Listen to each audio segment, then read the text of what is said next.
It's the Full Court Press with Eric Frandsen and Jason Walker. Welcome back to the to the show that we're doing right now. Following the local teams, breaking down the biggest games with in-depth analysis and team interviews. Join the show by calling into 435-752-1069 or text 435-339-0321. It's the Full Court Press. Share a radio show without driving each other crazy. From the TireRack.com Fox Sports Radio studios, here's Fox Sports Radio's Odd Couple, Rob Parker and Kelvin Washington. Password. Enter, brother. That's right. Enter in. You now have full access to this fine radio program for the next 3 hours. Not 2, not 3. Thank you, not LeBron. 4, That's right. No 5. matter how you listen in, Fox Sports Radio, foxsportsradio.com, the iHeartRadio app, or Sirius XM Channel 83. Wow. That's right. The chorus, please. Say my name. Kid Dynamite! Very nice. Say his name. Kelvin Washington. That's right. And we are indeed the Odd Couple, and we're broadcasting live. We'll do it live! Thank you, Bill, from the TireRack.com studios. TireRack.com will help you get there. An unmatched selection, fast free shipping, free road hazard protection, and over 10,000 recommended installers. Wow. That's right, TireRack.com, the way tire buying should be. And Kelvin, as always, remember this. The Odd Couple was filmed in front of a live audience. Sweet. That's right. And what a show we have for you today on this TV theme song Thursday. And, man, so much going on, man. It's real rough. But, sorry, welcome back to the Full Court Press for those that are just tuning in. Missed the wrong button over here. Come on, Eric. It's my bad. But we got it. We got it figured out. There we go. Back on the air. Back on the air. So You gotta do that spiel all over again, Eric. not a good entrance. Yeah, sorry. But yeah, thanks for being patient with us. But we're here. And a couple different things we'll discuss here this hour. Bowl season, Utah Jazz, pick six a little bit later on here on the Full Court Press on a Thursday. With college football playoff getting the semifinal games underway this evening between Notre Dame and Penn State, it's got us thinking, is the expanded college football playoff, is it going to hurt, or is it currently hurting the bowl season, or how is it kind of adapting and evolving from there? So some of the numbers are back on some of these non-playoff bowl games. And Jason, it looks like people are tuning in to these bowl games. Yeah, my whole thing has been that I feel like bowl season is just kind of slowly dying. The transfer portal, with how many players enter the portal and skip out on bowl games, like we literally had a team that couldn't play in their bowl game because they lost so many players. The emphasis on the college football playoff, a lot of players leave early to prepare for the NFL draft. That's something that we see a lot of. It's not ubiquitous, but we do see a decent amount of it. I mean, there's guys on playoff teams that enter the portal. And so my view has been that bowl season is just going to kind of slowly die off. Eventually, it's not going to be profitable. It's already on the edge of being profitable at all. The only reason the bowl season is still alive is because ESPN props it up. If ESPN didn't own like all of these bowl games, we wouldn't have them anymore. Right. Because you see, whenever some bowl is independent of ESPN, because I think the Arizona Bowl was independent for a while. I think the LA Bowl might or might not be independent, but I can't remember for sure. Very few. But you tend to see them swapping out sponsors and title sponsors and owners just every couple of years, because it's just not really a profitable venture. ESPN makes it work, although ESPN has its own financial issues. But these numbers seem to contradict my own narrative of thinking the bowl season is dying because, well, people are watching. ESPN, mind you, this does come from ESPN, but I have no reason to doubt these numbers. They're not going to lie about these kind of numbers.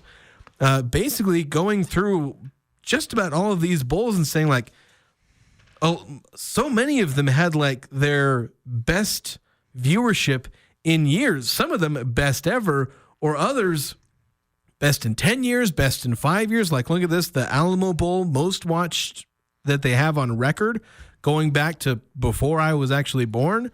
The Pop-Tarts Bowl, most watched since 2008. Rely Quest, best since 2012. And there's some that like it was best since like 2019 or whatnot. But going through most of these, they have listed basically everyone.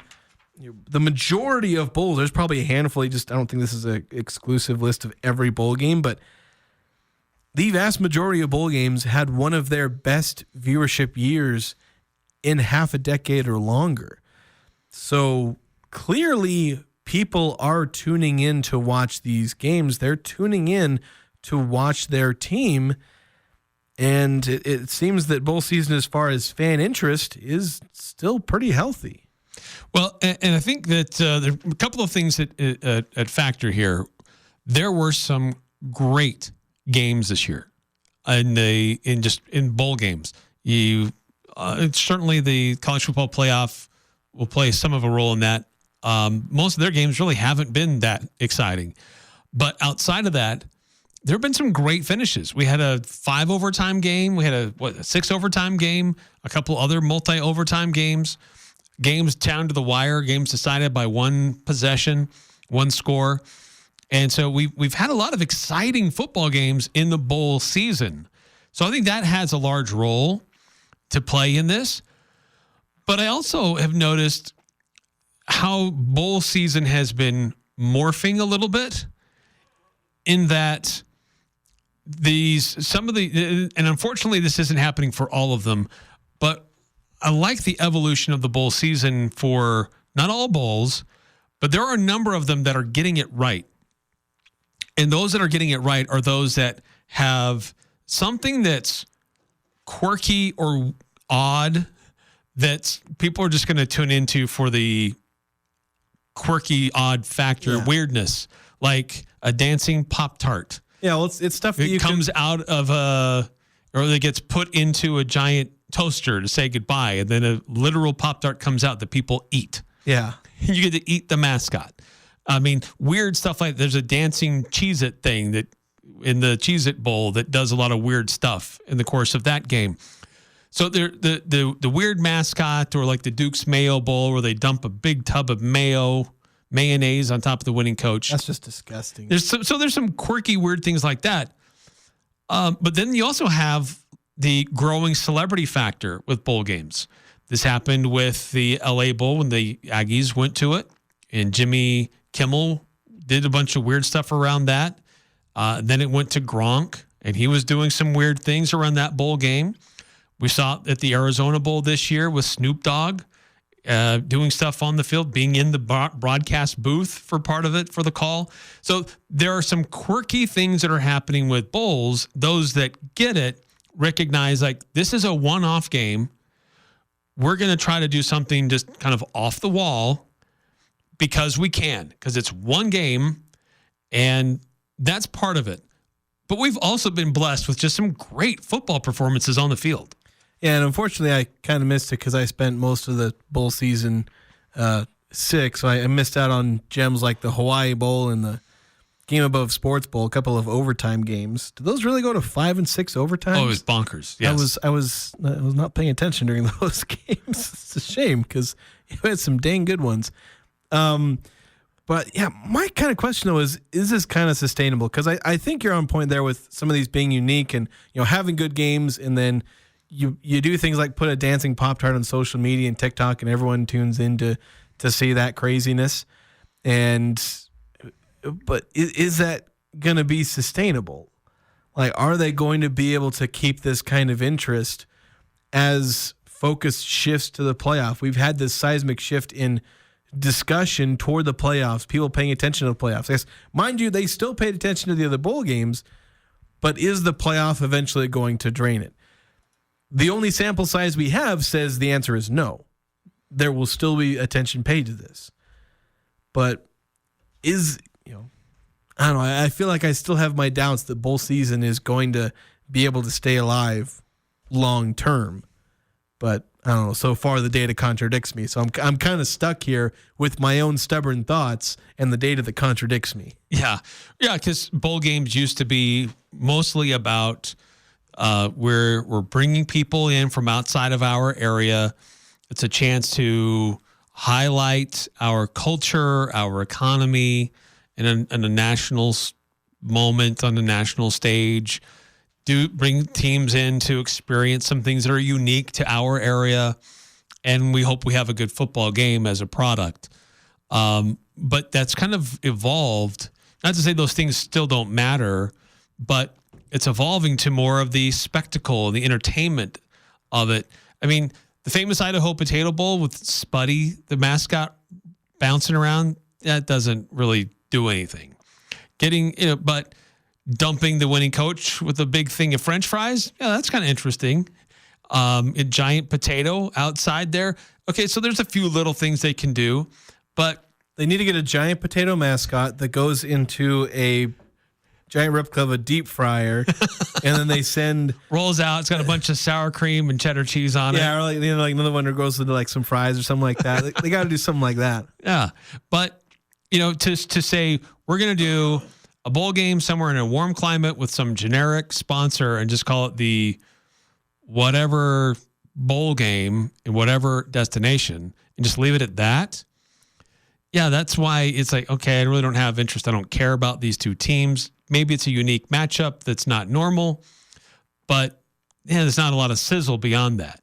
But how we've seen bowl games start to shift these last few years, it's like there's been a recognition that, oh, okay, you do that. I mean, how much free publicity did the Pop-Tarts Bowl get just because of their newly designed trophy? It was an active working toaster. I mean, they got so much free press because they're doing things unique and different. And so how many other bowls are going to start to follow that game plan? I think you will. It's why you have the growing number of bowls where it's like they're pouring something different on the coach. The mayo, which is still disgusting. The potato bowl, trying to with their thing. I'm pretty sure there's others that I'm forgetting. But yeah, if they're going to survive, I guess that may be the path. Be as, I don't know if I want to say gimmicky as possible, but find a way to stand out, because naming a bowl after your local produce doesn't make you stand out anymore. And naming them after a military industrial complex staple like Lockheed Martin Armed Forces Bowl, or naming it after your local auto body shop, like, oh, that's not really standing out. But naming it after Snoop Dogg, I don't know, I guess that stands out a little bit. Although 8920 with the important point saying, favorite part of bowl season was watching the SEC completely soiling themselves after whining about not getting more teams in the playoffs. That is an underrated part of what made bowl season a little better this year. That was entertaining. 8968 also weighing in. I don't know if any expanded playoff has hurt the bowl season. I haven't watched any. I definitely watched the playoffs because I was getting better at that point. So watch some of the playoff games, which is a shame because they weren't as good as these just scoreboard watching. It wasn't as good as some of the bowl games. Hoping that the semifinals are a little bit better. At least the championship game is better.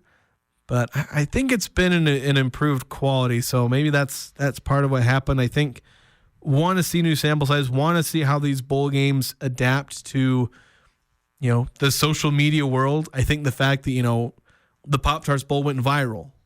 Like that's where, they're able to go viral like that. The Duke's Mayo Bowl has their kind of viral moment when they pour a bunch of mayo on the coach. Flavor Flav. As he was the celebrity inside the mascot. It was Flavor Flav. Who is that? And they did the big mascot reveal, and it's boy. The guy with the big clock that he normally wears around his neck. Anyway, this is throwback. This is before your time. Apparently, but he did some things for the Olympics, and he's done a few things. But so it's like the Masked Singer.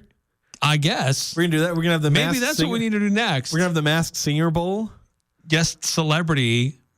You guess who the celebrity is in the mascot costume, basically.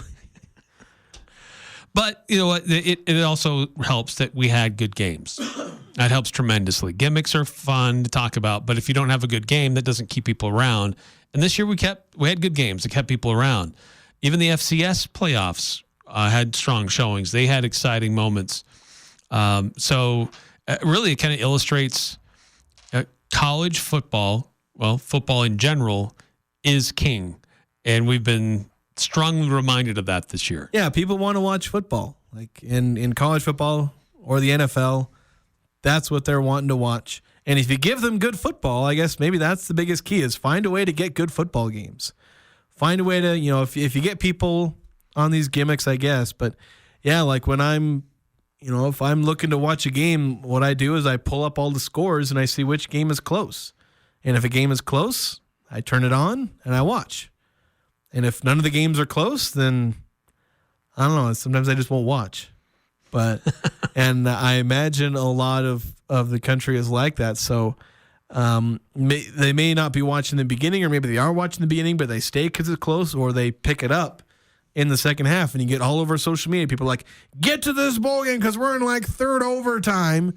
And everyone suddenly tunes in and watches the game. And I think that may have helped. But yeah, I think there are a variety of reasons, I think, where viewership was strong this year.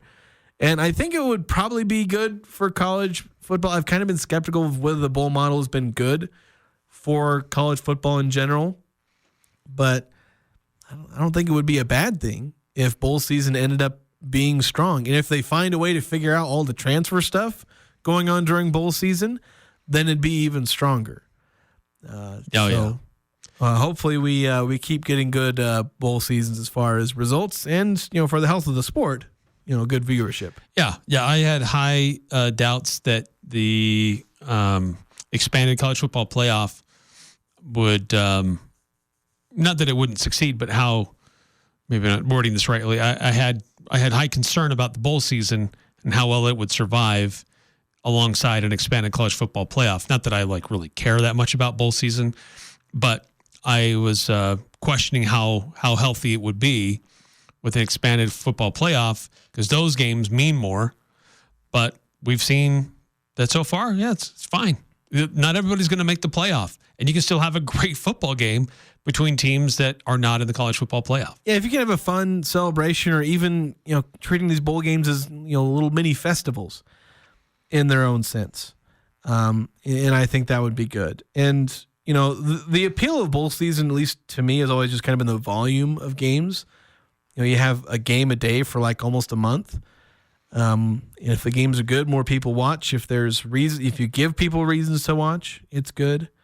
And yeah, if you can keep the playoff from dragging away interest, then I think you can have a healthy bowl season. Because the way the dialogue has been around the playoff has been, again, we've had a college football that's become obsessed with the playoff. That's all that matters. And if you didn't get to the playoff, then your team doesn't matter. That's kind of the dialogue. Although I think the silent majority is kind of spoken in that, we still care about these bowl games. Yeah. 435-339-0321. Do you care about the bowl games? Let's see, 9315 texting in. I remember when BK or McDonald's had a bowl where the hamburger burglar was there. I was not very old. Well, that would have been McDonald's, not Burger King in that case. But Jason, do you even know who that is? Yes, I knew who the Hamburglar is. Not that young. Also, why not get Kohler, the toilet company, to sponsor a bowl with millions of views? You send out depending what time's involved. YBU fan could be the MVP of this bowl, and their team's in it. We're going back to the toilet bowl thing where the two worst teams play in a bowl game. Yeah, and whoever loses, that's the team that gets the big check. Yeah. That team gets a check and you give them just an actual toilet. Yeah.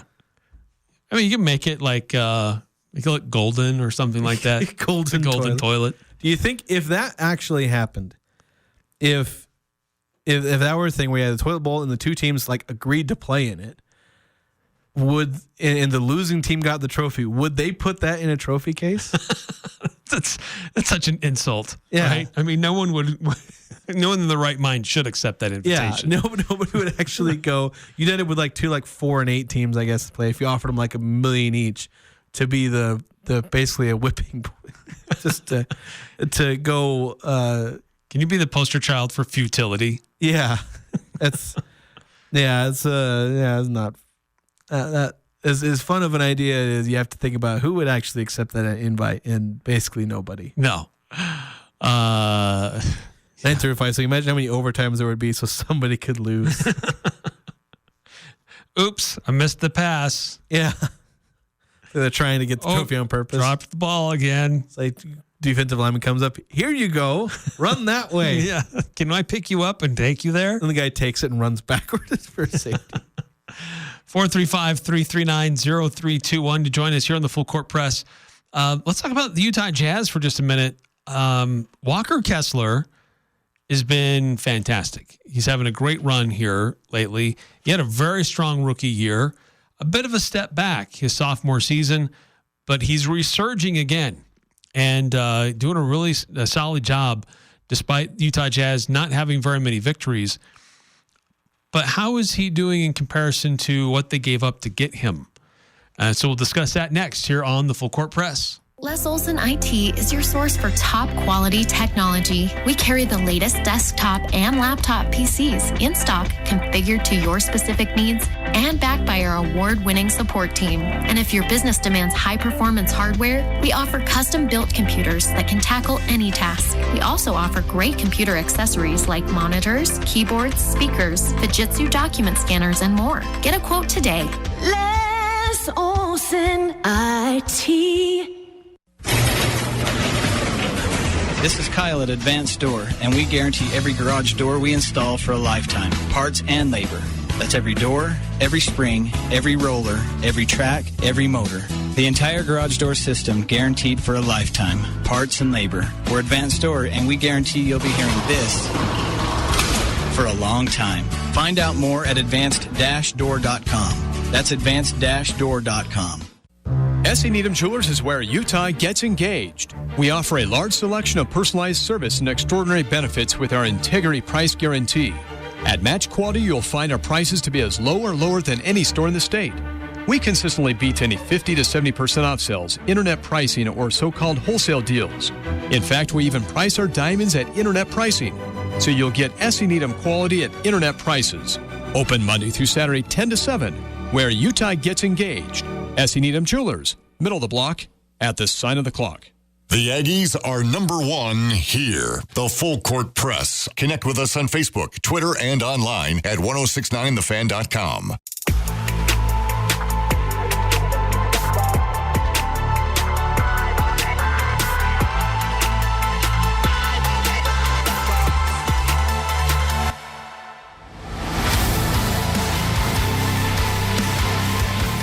Welcome back to the Full Court Press. Eric Frandsen and Jason Walker here. Love to hear from you as well on the Full Court Press text line, 435-339-0321.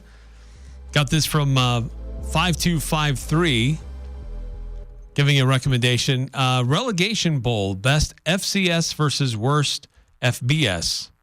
Switch conferences if the FCS wins. So in this case, if we were doing that this year, that would be North Dakota State against Kent State.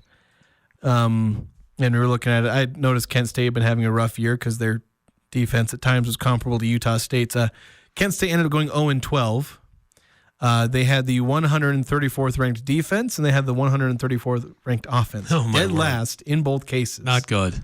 And mind you, they went 0-12. One of those losses was to St. Francis, an FCS team who ended up going 4-7 in FCS. So that's Kent State. Pretty good odds that North Dakota would have won that game handily. They probably win that game by like 20. And you can't say that very often about the worst FBS against the best FCS. You could probably get that FCS team to win a decent amount, but like by a lot. And again, that's just how rough it was for the Golden Flashes this season. That is rough. Flash describes about how often they scored. Yeah, that's true. Looking to the Utah Jazz, I know they had that. Speaking of not winning a whole lot, exciting game against the Atlanta Hawks. Back and forth, tie game. Colin Sexton hits a big 3-pointer with just seconds left on the clock to tie it at 121, and then Trae Young heaves it from half court, makes a 3-pointer, and the Hawks win the game. I mean, I was getting nervous here. The Jazz might win one, might end up winning like 3 in a row. Yeah, you got to be careful, Jazz. You got to lose these games. But it was an exciting game, and that's really what they want, is to show development, still be competitive, but be in draft contention. Not playoff contention, but top draft contention. Yeah, this is a tank race, guys. It's a race to the bottom so the Jazz can, get the best lottery odds. Right now they're sitting at sitting at 5th and kind of comfortably 5th. They're kind of the best of the worst right now. Excuse me. Because Washington has 6 wins, New Orleans 7, Toronto and Charlotte each have 8 wins. The Jazz have 9 wins. So for fun, I'm going to send the lottery right now. And the Jazz fall to 6. See, that's why the Jazz are in trouble, because I sent the lottery on Tankathon here and they dropped to 6th. And that's why you got to lose these games. Yeah, you want to be top 3. Jesus. The history shows that if you can pick within the top 3, your odds of getting a franchise player, a legitimate dude, are immensely greater in your favor if you can draft them in the top 3. Yeah, well, like an MVP candidate, because that's where you're looking at winning a title, caliber player. Because you can find there's a lot of all NBA guys that have been scattered throughout, all the different draft positions. But MVP caliber players are even more, sectioned off to those high draft picks. Yes, there are exceptions. Giannis was drafted like 15th. Nikola Jokic was drafted like 50-something. Yeah, second round. 40-something. And, you can find that.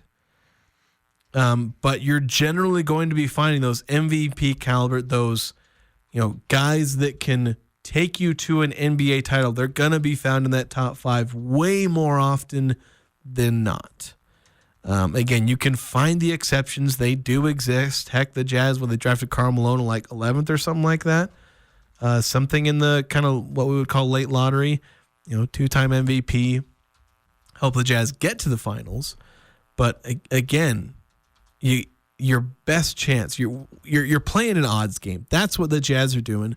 They're playing an odds game, and the best odds are at the top of the draft. And in this draft, you've got some pretty dang good players at the top. Cooper Flagg is the most well-known one there, but you do got a guy, Dylan Harper, who's absolutely balling out for Rutgers, who's kind of been a bit of a surprise. You still have Ace Bailey, who's, heck, he's another guy for Rutgers. What are they doing over there at Rutgers?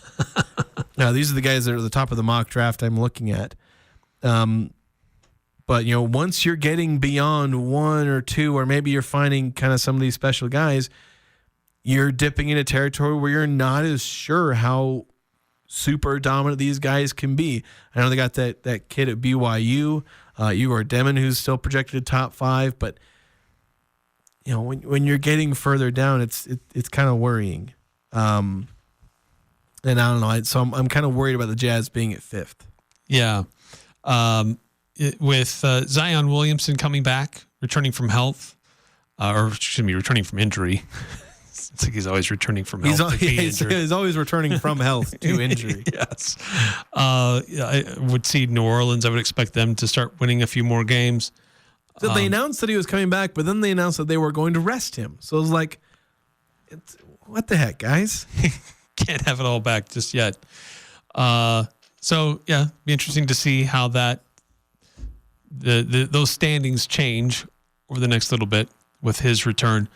But looking at the Jazz though, and their players, we were talking about their games in Florida as the younger guys really starting to shine and show improvements, and we were wondering, is that somebody turned a corner? Are they starting to produce well?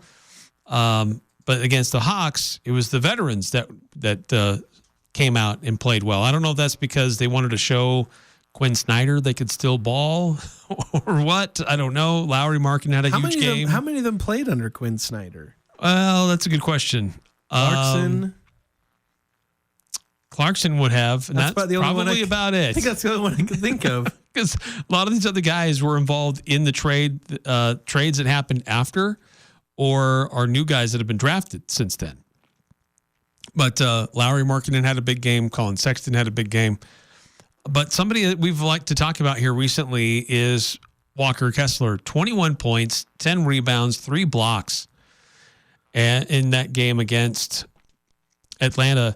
And he is really playing very well and super effective for the Utah Jazz. And just in his third year, Utah fans, we saw a lot of Rudy Gobert and saw his growth and development as a player growing into the top defender in the league. And wondered, how would the Jazz, do things differently with him not in the mix. But Walker Kessler has been a great find and has really grown into this really important role for the Jazz. And gosh, was that a steal that the Jazz got there in getting Walker Kessler in that deal? And as Rudy Gobert is starting to taper off a little bit? Yeah, I think it ends up being the absolute best result the Jazz could have gotten. Because one thing you do notice about the NBA is that despite the fact that some teams tend to be drifting away from having, their superstar player being their center. Mind you, teams still exist where they build around their center. Nikola Jokic, Joel Embiid. Well, saw what Cleveland did to Oklahoma City last night. So they had a big combo that was amazing. Yeah, but I mean, even then, Cleveland is still a lot of it's Donovan Mitchell. They do have Evan Mobley, Jared Allen, but that's kind of the thing because are Jared Allen and Evan Mobley the superstars of Cleveland? No, but they are huge. You need good bigs. Even if your star isn't your center, you still need a good center. And I think that's where the Jazz may have found a really good piece with Walker Kessler because he's not going to be their star. He's not going to get paid the star money. But he's the kind of guy who's going to go out there. He's going to score 10 points. He's going to make you a good rebounding team by grabbing boards, offense and defense. And he's going to protect the rim. And he's going to shoot efficiently from the field. He's going to have his hang-ups where he's not a dominant post scorer.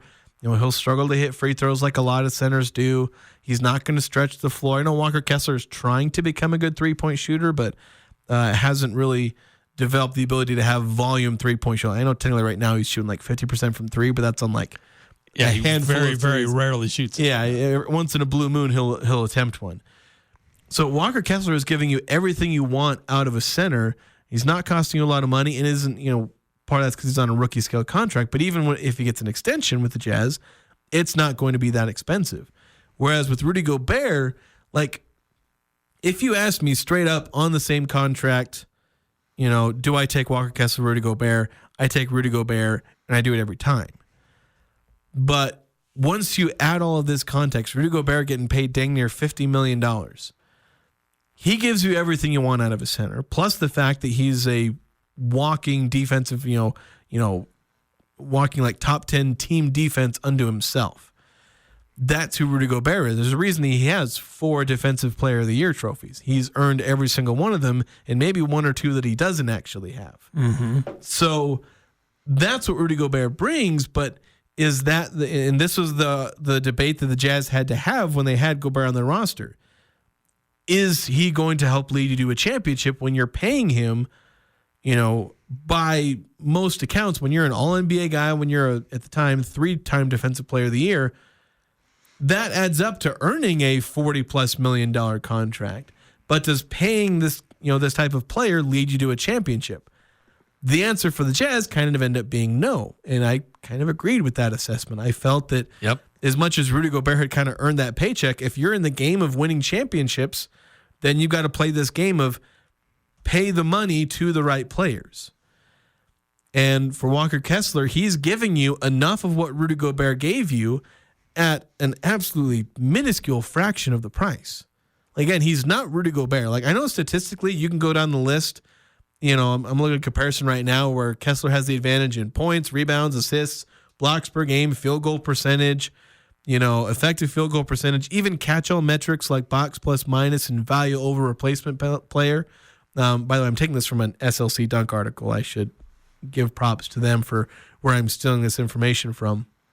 But and where a lot of the legwork came from. But even then, I'd still take Rudy Gobert because I know that a lot of his impact isn't necessarily in stats, and it can be hard to quantify. I have eyes. I've seen those games, and I've seen the impact on winning that Gobert has.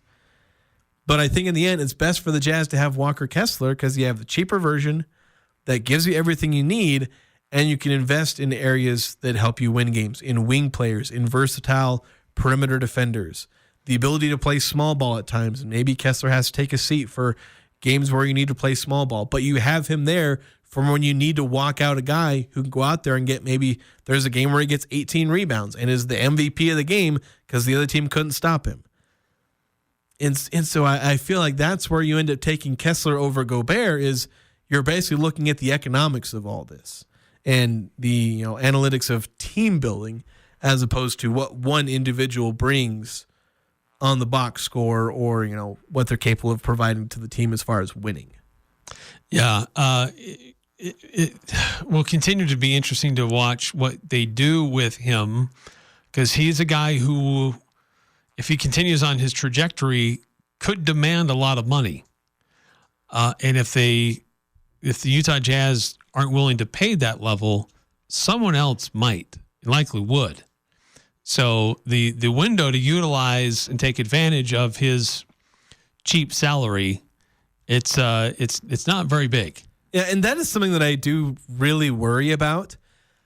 Because, once a player gets good, they demand salary. Walker Kessler is not going to be paid like $3 million forever. He's on a rookie scale contract. That's why he's giving you such bang for your buck.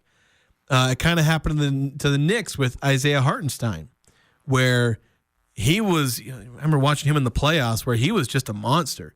Like if the Knicks needed a rebound on defense or offense, Hartenstein was coming up with it. And it was just insane. He was maybe not their star, but dang it, if he wasn't their most important player for a couple of playoff games there and helping them move up. But then they ended up losing him because, he got paid. And so now he's, where did he end up going? Oh, he went to OKC. That's right. So the Knicks, had this, perfect center where he does everything you want. He's on a cheap contract because this is a guy who was on like two-way contracts early in his career. Could barely get onto the court with teams like Houston or Denver and whatnot. He was a journeyman, but then turned into a really quality player. But then he's suddenly getting paid, although Oklahoma City, a contending team, now benefiting from that. So that is kind of the worry that I do have with Walker Kessler, is that he becomes too good to be economical to the Jazz. But that's the game you're always playing when you're in the NBA. The NFL plays that game too. I remember watching Bill Belichick play that game for 20 years. Letting guys go when they cost too much and then go into the bargain bin to try and find the next guy that is it's also Moneyball. Like, of course, the A's were famous for that. Right. Finding those guys that are generating more value than what you're paying them. It's kind of a harsh game to play because it's exploiting professional athletes. And you have to take emotion out of it. Yeah, you do, because the Jazz are underpaying Walker Kessler. But underpaying guys is how you win titles in a lot of cases. Yes, very true. But it was interesting in that game on, was it Tuesday? No Bryce Sensabaugh. He did not play. Yeah, he was playing so good, and then all of a sudden, he's sick. Can't afford you getting 25 points, 30 points out there. I saw somebody post this. I think it might have been in a group chat or something, but it was like a mock conversation between Will Hardy and Danny Ainge, where it was like, Will Hardy's like, yeah, Bryce has just been playing sick. Really, like he's just been absolutely sick these last couple games. And Danny Ainge's like, oh, he's sick? That's such a shame to hear. We better sit him for a while. We better sit him. Make sure he's healthy. Yeah, good stuff. We'll continue the discussion. I would love to hear from you as well. 435-339-0321. And then 9315 texting in. Why would you not go clear to the bottom if you do this long enough? the odds are going to hit if you're the worst in the league.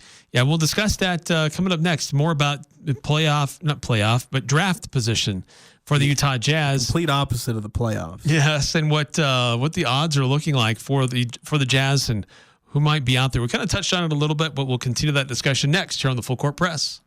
Cold weather is here. Let the gold medal winner in the Best of Northern Utah's fireplace category help you update your home with Napoleon's full line of gas or wood-burning products. Building a new home? Let the professionals at Advanced Fireplace and Stove design and install your fireplace. From traditional to modern, Napoleon has something for every design and every budget. Install a product that will allow your family to make memories for years to come. Stop by at their showroom or visit them at advancedfireplaceandstove.com.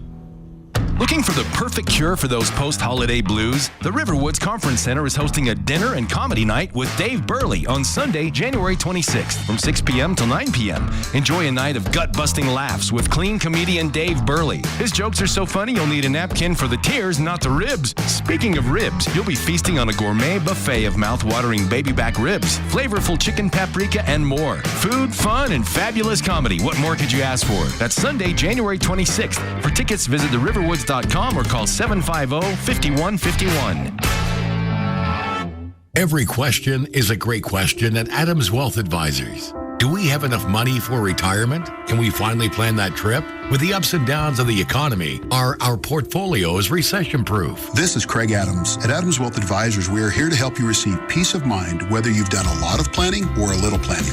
Count on our team at Adams Wealth Advisors for honesty, professionalism, and integrity. Visit adamswealthadvisors.com or call 752-1702 to schedule a time with an advisor today. When it comes to home care, it's important to know you have a choice. If you or a loved one is in need of hospice or home health services, remember that Primrose Home Care and Hospice believes in treating the patient as well as the problem.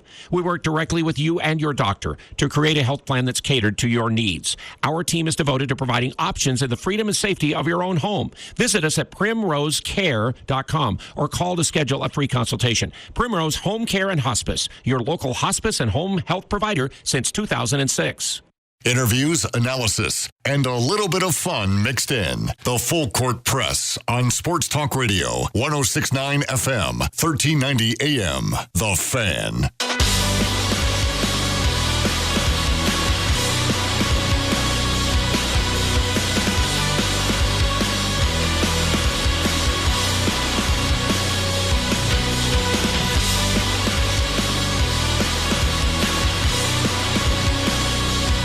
Welcome back to the Full Court Press. Eric Frandsen, Jason Walker. 435-339-0321. That's the Full Court Press text line. Did get this text in. We were talking about bowl season, and 6860 says, don't forget North Dakota almost beat Colorado earlier in the season. Yeah, that's where I say if we were having the best FCS versus, worst FBS, like there are a lot of FCS teams that would beat They would beat them handily. Kent State. An FCS team that went 4-7 beat Kent State. Like they actually did lose to an FCS team this year. Like that's how kind of rough it was. Yeah. And you'd even pull like a 1-11 Purdue against North Dakota, and you'd still see the Bison win. And wasn't it Montana State that beat New Mexico, or is it Montana? It was one of the Montana schools, and I want to say it was Montana State, but I'm not 100% sure about that. But, I mean, New Mexico ended up going, 5-7, 4-8, whatever?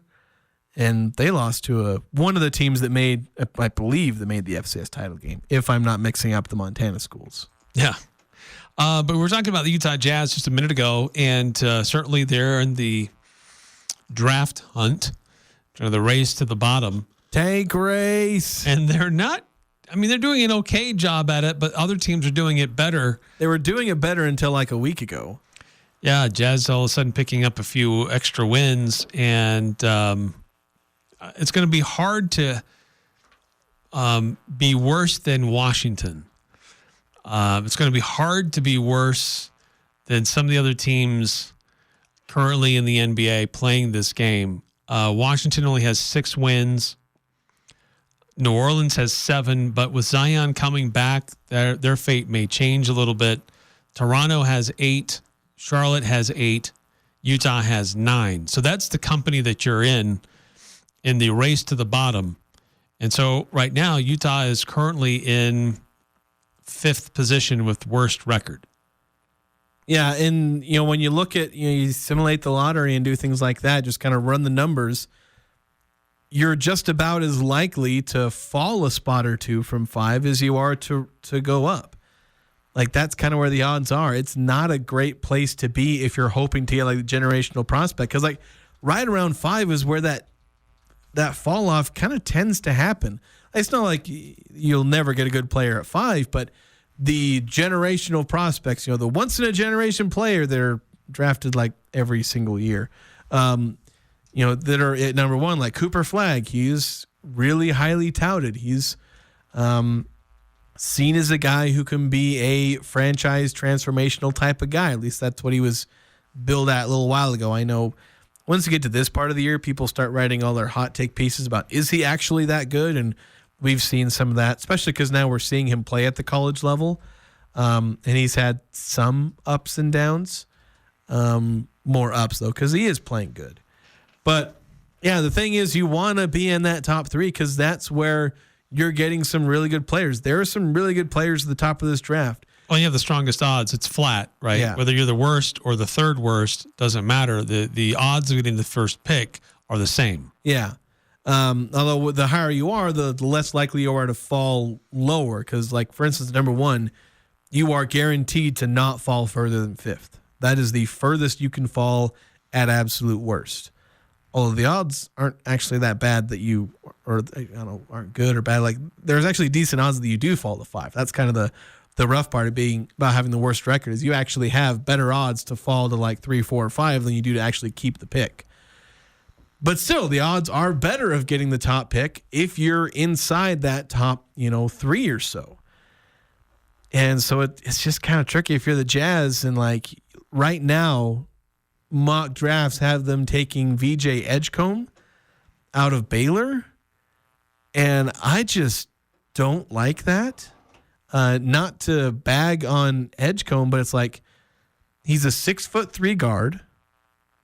The Jazz traded away a shorter guard that was a centerpiece of their team, Donovan Mitchell, because they couldn't win. And the solution is to draft a 6'3" guard who will have a lot of the same issues of like, because it's tricky for shorter guards to be the centerpiece of a team that wins a title. Like Steph Curry is about the only real one that I can really think of. I mean, you had, who is that guard? Isaiah Thomas? Yeah. With the Pistons. He's like pretty much the only other one you can really think of. So there's like 2 in the last 75 years that have been shorter guards that lead their team to an NBA title. Everyone else is Michael Jordan, Larry Bird, Magic Johnson, like all these taller wings, or or way back when they were centers. Kobe Bryant. Yeah, so like you're going to go from Donovan Mitchell to VJ Edgecombe, who's more of a defensive-oriented player. He's more like a Marcus Smart type to me as far as his potential impact in the NBA. So it's like that's where the Jazz are kind of picking right now, is these guys who may have fatal flaws as far as leading a team to a championship. I like guys like Cooper Flagg and Dylan Harper and Ace Bailey and even Igor Damanite. I don't know if Utah State fans that like the Jazz may like drafting a BYU player to be the centerpiece of their franchise, but he is a potential versatile. He's a 6'9" point guard. A guy who can average like 6, 7, 8 assists. He's a really good passer, which is the kind of thing you like. If you have a 6'9" guy who can be your point guard, like that's what LeBron has been doing. Obviously, he's had more than just being a point guard, but that was something that made him elite, is being a 6'8", 6'9" point guard, along with being a 260-pound scoring tank. Yeah, right. So it's not like Igor is going to be LeBron James, but you can have that kind of versatile wing that can be a centerpiece of an offense, who can have that kind of unstoppability that I look for in like MVP caliber players. Everyone knows what's coming, but you can't stop it type of thing. And I can see that out of some of the guys at the top of the draft, 1, 2, 3, and 4. I don't see it in 5 or below. So the Jazz are sitting very precariously on not actually getting someone who's going to change their franchise, despite putting in the effort to be as bad as possible, to have what will be the worst season in franchise history, at least since they came to Utah. Yeah. It feels like a poor reward for, again, all the effort to try and get a top player. 1534 texting in, the 25 and 26 drafts are both really good in those first 3 picks. Yeah, I've not looked at the 26 draft. I have heard that it's supposed to be pretty good. I think the Boozer twins are in that draft.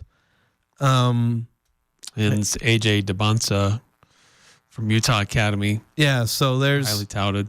Yeah, so there's supposed to be some pretty dang good players there as well. And so I think the Jazz are trying to, double up on a great pick in 25 and 26.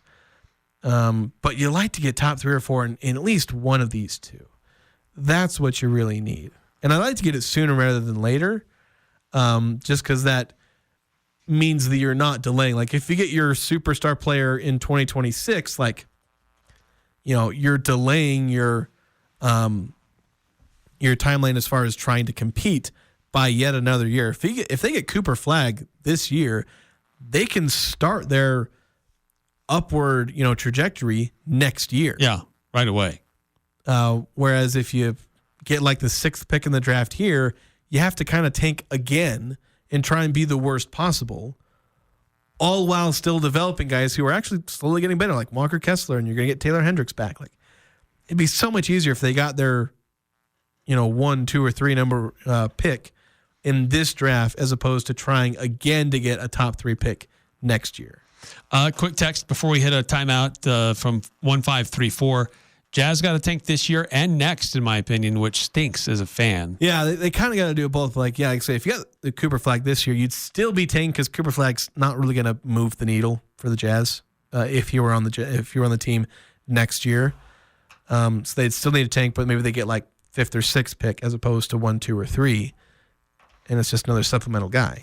Yeah, and could still be a star because you're still finding good players at that range, but maybe not generational guys. Right, transcending.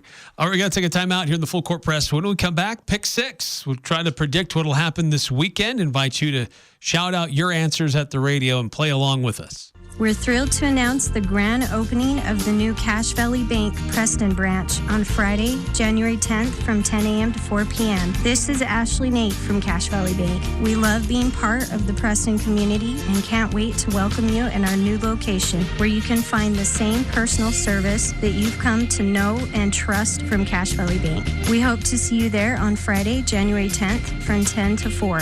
Cache Valley Bank, member FDIC. Over the past few years, strong and crazy weather patterns have battered various parts of the country. Northern Utah and southern Idaho are not immune from its share of wild weather. Be prepared for power outages with a Generac backup generator from Golden Spike Electric. They are your local source for Generac sales and service. Generac keeps you in control when bad weather strikes. Golden Spike Electric, powering your peace of mind. Online at gsegenerators.com or call 257-3016. They also service other models. Happy winter. This is Mark at the Sportsman on Main Street, where we make winter fun. We are your ski, snowboard, snowshoe, and cross-country ski rental shop. Come in and rent for the day or longer and have a great time outside. We also have great deals on new skis, boots, bindings, underwear, and outerwear, so you are comfortable playing in the snow. See the Sportsman for the best deals, the best service, and most unique products you will find for the outdoors. Only at the Sportsman on Main Street in downtown Logan.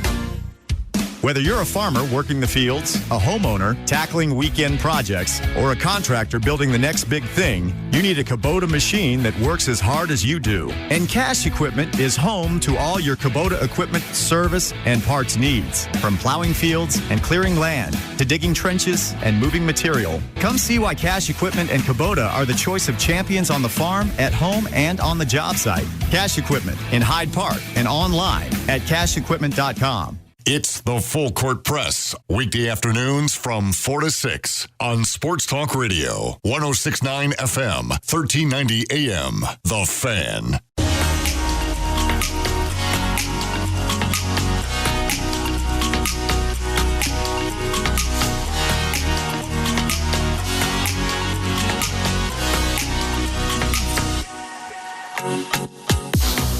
Welcome back to the Full Court Press. Eric Frandsen, Jason Walker. On Thursdays, we try to predict what will happen for the weekend, the upcoming weekend. Jason's on a bit of a run here again. Going to try to break that this weekend. It's pick 6. I pick 3 things. He picks 3 things. We have a tiebreaker if necessary. Hasn't really come down to a tiebreaker in a while, but let's kick this off, shall we?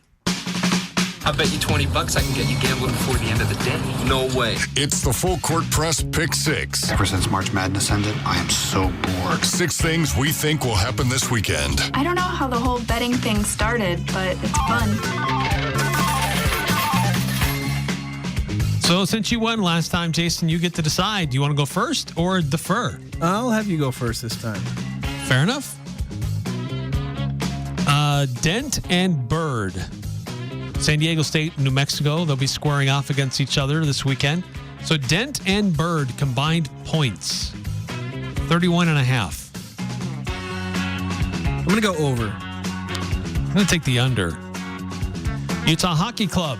They face or host San Jose Sharks coming up this weekend. Utah Hockey Club by 1.5. Winning the game by 1.5 goals. I'm going to go under. I want to take the under, but I'm going to take the over. Both their games have been decided by 1 point. They've split the series. That's kind of the main thing is like it's not so much that I think Utah Hockey Club's going to lose. If they win, they'll probably just do it by 1. And then Jordan Love passing yards at Philadelphia in the NFL playoffs, 199.5. Go under. I'm going to take the over. Not entirely sure he's going to play. He's been upgraded. Yeah. We'll see. All right, so go to my lines. More rebounds in Utah State's game against Boise State. Carson Templin or Tyson Degenhart? Ooh. I'm going to go with Templin. I'm going to go with Templin as well. All right. How many big teams will advance to the college football playoff title game? Over, under, 1.5. How many big teams? Big 10. Oh, Big 10 teams. All right, I just say Big 10. I meant to say Big 10. There's 2 of them. Ohio State, Penn State. One of them's playing right now, I think. Yeah, they've just started. No scoreboard peeking. How many will go? Yeah, how many will go? 1. So you're taking the under there. It's over, under 1.5. Oh, down to you got the under. I'll take the over. Okay. And I'm going to probably look, and it's probably going to be Notre Dame blowing out Penn State by like 30. And then Walker Kessler against Miami, actually tonight, combined points, rebounds, and blocks. Over, under 23.5. Over. All right. I'm gonna take the under. I'm gonna say he's gonna have a down game. Okay. After some really good games. And then the tiebreaker, how many upsets will there be by the seed, the playoff seed? So I guess kind of how many road teams win in the first round of the NFL playoffs. Over, under 2.5. I believe there's 6 games. Yeah, something like that. Got a couple on Saturday, full slate on Sunday, and then we got a Monday night. I'm going to take the under. All right. So I'll get the over there. Okay. That's our pick 6. And we'll see how well we did on Monday when we're back at it. Tally it all up and enjoy the weekend. But appreciate all the texts coming through today, being part of this program tomorrow. Bunch of things going on. High school basketball picking up again. The Utah State gymnastics team hosting Southern Utah at 7 o'clock. Don't miss that. And then on Saturday with Boise State coming into town, it's a whiteout game. And remember, there may still be tickets available. You just have to go to the ticket office and ask. But it's, from what we understand, it's not quite sold out yet because sometimes they open up additional seats. So go check that out if you want to go be part of that game as they take on Boise State on Saturday. We'll have more previews of that matchup tomorrow. You asked, begged, and even pleaded, and the heavens heard you. KLGN Logan, 106.9 FM, 1390 AM.